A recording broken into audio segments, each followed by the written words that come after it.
आज है 26 मई 2026। दिन है बड़ा मंगलवार का। तो आइए जानते हैं सुनी जाने वाली सबसे श्रेष्ठ कथाओं का रसवादन कर लेते हैं। आज पुरुषोत्तम महीने का 11वां अध्याय सुनेंगे, साथ के साथ बड़ा मंगलवार की श्रेष्ठ कथाएं भी सुनेंगे। साथ के साथ नित्य नियम से सीता माता की कथा सुन रहे हैं, उसका भी रसवादन करेंगे। बस आपसे विनम्र निवेदन है कि आप वीडियो के अंत तक बने रहें। जैसा कि आज का दिन है बहुत ही विशेष है, क्योंकि ज्येष्ठ कृष्ण पक्ष की अभी एकादशी शुरू हो जाएगी सुबह से ही। में आज हस्त नक्षत्र है, सिद्धि योग का निर्माण हो रहा है और व्यतिपात योग भी हमें प्राप्त हो रहा है। 26 मई आज राहु काल का अशुभ समय दोपहर में 3:42 से 5:22 के आसपास का रहने वाला है। राहु काल में किसी भी नए शुभ काम की शुरुआत नहीं करनी। आज सूर्योदय सुबह 7।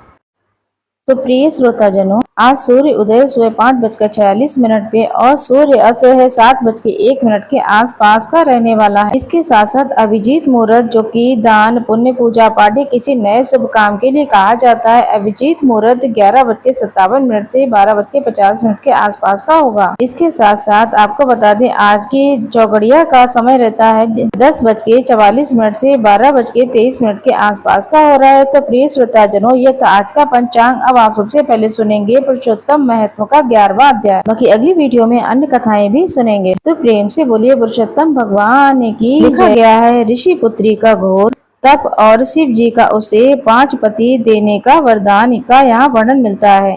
नारद जी बोले, हे महामुनि, ऋषि कुमारी जो तप मुनियों को भी दुष्कर कार्य है, वह उसे कैसे करने लगी है, ये हमें बताइए। श्री नारायण बोले, उस कल्याणी ने शांत सनातन 5 मुखी शिव का चिंतन करके अति तारुण का तप किया था। सब सर्पों के आभूषण, ननद और भृंगी गण से सेवित 24 तत्व और तीनों गुणों से समन्वित 8 महासिद्धियों को प्रकृति और पुरुष से युक्त, मस्तक पर अर्धचंद्र और जटा मुकुट से शोभित ऐसे भगवान शिव का ध्यान कर गए। वह बाला जो है ग्रीष्म ऋतु के सूर्य के पंचाग्नि के माध्यम में बैठकर परम तप करने लगी। हेमंत और शिशिर ऋतु में ठंडे जल में बैठकर मुख को जल के ऊपर रखकर तप करने लगी। उस समय वो ऐसी प्रतीत हो रही थी कि मानो जल में कमलिनी खिली हुई हो। सर के नीचे ऐसे काले बाल शोभित हो रहे थे, मानो लताएं फैली हुई हो। साथ के साथ शीत के कारण उसके वह रत्न से निकलता हुआ धुआं ऐसा प्रतीत हो रहा था कि मानो कमल के मकरंद का पान करके भौरे खिल रहे हो। वह कोमलांगी कन्या प्रातः और शाम के धूम्रपान करके रहती थी। उसका कठोर तप सुनकर इंद्र बड़े ही आश्चर्यचकित हुए। हे नपनंदन, सब देवताओं को सहारने योग्य ये तप में लगी हुई ऋषि कन्या को 9,000 वर्ष बीत गए थे। तब पार्वती पति शंकर जी ने बाला के तप से प्रसन्न होकर उसे अपने अगोचर रूप के दर्शन दिए। वह शिव का दर्शन पाकर झटपट खड़ी हो गई, मानो देह में प्राण वापस आ गए। वह तब से बहुत ही दुबली बाला हष्ट पुष्ट हो गई थी। हवा, धूप और वर्षा से पीड़ित कन्या वो शिव जी को बहुत प्रिय लगी। उस कन्या ने नम्र होकर शिव जी को प्रणाम किया।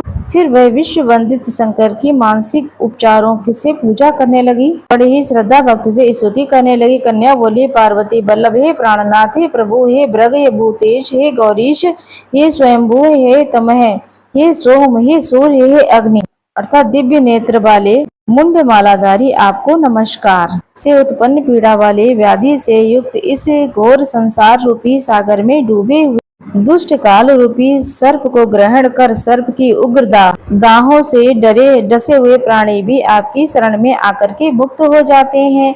हे विभो, आपने बाणासुर को अपनाया, राजा अलर की मरी हुई स्त्री को जीवित किया। हे दयानिधि, हे भूतेश्वर, हे चंडीधर, हे भवत्राण, हे मृत्युंजय, हे प्राणनाथ, हे दक्ष यज्ञ के विध्वंसक, हे शत्रु का नाशक, अपने भक्तों के जन्म मरण रूप बंधन के नाशक, आवागमन के मिटाने वाले, हे सृष्टिकर्ता, हे प्राणपति, हे पापहरि, आपको नमस्कार है। श्री कृष्ण बोले, युधिष्ठिर, मेधावी ऋषि की इस तपस्विनी पुत्री मन और वाणी से शिव जी की स्तुति करके चुपचाप शांत हो गई। ऋषि पुत्री के महा उग्र तपस्या से युक्त उसकी स्तुति को सुनकर शिव जी बड़े प्रसन्न होकर बोले, हे तपस्विनी, हे महाभागे, तेरा कल्याण हो, तू इच्छित वर मांग, मैं तुझ पर बहुत प्रसन्न हूँ, चिंता मत कर। हे राजन, माँ आनंद में मग्न हुई कुमारी प्रसन्न हुई। शिव के ऐसे वचन सुनकर बोली, धी दीनानाथ, दया सिंधु आदि, आप मुझ पर प्रसन्न हैं तो आप मुझे मन इच्छित पति दे दीजिए। तो हे प्रभु, अब देर मत करो, अब मुझे पति दो, पति दो। श्रेष्ठ पति दो, मैं पति मांगती हूँ, इसके अतिरिक्त मुझे और कुछ भी नहीं चाहिए। ऐसा कहकर वो चुप हो गई। महादेवी सुनकर मुनि कन्या से बोले, मुनि कन्या, तूने तो कहा है वही होगा।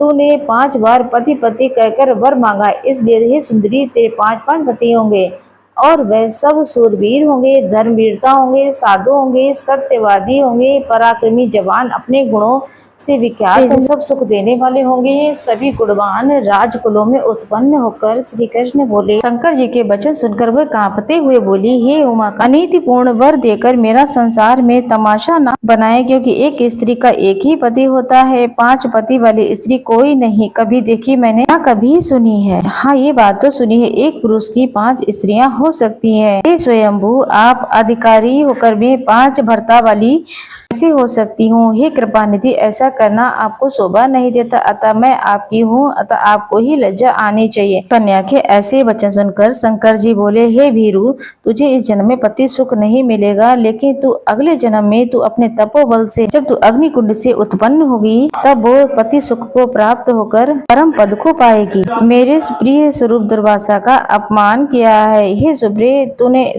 पता है कि अगर दुर्वासा श्रापित हो जाएं तो वो तीनों लोगों को भस्म कर सकते हैं। तूने अहंकार वश तिरस्कार किया है। तूने, हे भगवान की प्रिय पुरुषोत्तमा, भगवान की तुमने प्रिय मांस का सेवन नहीं किया, इसलिए कृष्ण ने तुम्हें अपना सारा ऐश्वर्य तुम्हें सौंप दिया। हे बाले, मैं ब्रह्मा से लेकर समस्त देवता, नारद से लेकर जितने भी तपस्वी लोग हैं, वे सब श्री कृष्ण की आज्ञा का पालन करने वाले हैं। उनका आज्ञा का उल्लंघन कौन कर सकता है? मूढ़ कन्या, दुर्वासा के कहने पर तूने लोक पूजित मांस को नहीं पूजा, इसलिए तेरे 5 पति होंगे। पुरुषोत्तम मांस का खंडन करने से जो कोई इस मांस की निंदा करता है, वह उसके विपरीत फल पाकर कठोर नरक का गामी होता है। जो मनुष्य पुरुषोत्तम के भक्त हैं और वह पुत्र पौत्र धन संपदा से संपन्न होकर इस लोक और परलोक में खूब स्थिति प्राप्त करते हैं, हम सब देवता भी पुरुषोत्तम मांस के सेवक हैं। इससे पुरुषोत्तम भगवान प्रसन्न होते हैं। ऐसा सेवन करने योग्य श्रेष्ठ मांस को क्यों न कोई पूजे। अत्यंत महान महात्माओं का वचन कैसे मिथ्या हो सकता है? तू ही बता। सदा बोलने वाली मुनियों की वाणी अनुकरणीय है। नीलकंठ महादेव ऐसा कहकर तत्काल अंतर्ध्यान हो गए। तब वह बाला अपने झुंड से विचलित हुई मृगी के कारण चकित होकर इधर उधर देखती रह गई। सूत जी बोले, हे मुनियों, दूज की चंद्रमा की तरह बाल वाले सदा शिव के अंतर्ध्यान होने, इंद्र को वृत्तासुर का वध करने पर, ब्रह्म हत्या लगने पर चिंता हुई थी, उसी प्रकार मुनि कन्या को दुर्वासा के वचनों का उल्लंघन करने की चिंता खूब सताने लगी और फिर वो चिंता में समा गई। तो प्रिय श्रोताजनों, ये था 11वां अध्याय आज समाप्त हुआ। हरे कृष्णा, हरे राम।